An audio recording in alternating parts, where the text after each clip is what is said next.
So after long time నేను మా తమ్ముడు పెళ్ళికి అటెండ్ అయ్యాను. నేను ఎల్లో అండ్ మెరూన్ కాంబినేషన్లో శారీ అయితే వేసుకున్నాను. దానికి గ్రీన్ బీడ్స్ ఉన్న జ్యువెలరీ యాడ్ చేశాను.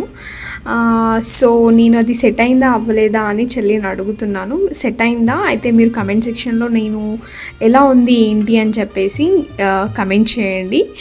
అండ్ ఎలా రెడీ అయ్యానో కంప్లీట్ వీడియో చూసేయండి. Thank you so much. Please to subscribe my channel. అల్లి బిల్లి వెన్న పాల నురగల అచ్చ తెలుగు ఇంటి పూల కొమ్మల దేవదేవుడే పంపగా ఇలా దేవతే మా ఇంట అడుగే పెట్టెనంట. బ్రహ్మ కళ్ళలో కాతులే మా అమ్మలా మా కోసం మళ్ళీ లాలి పాడినంట.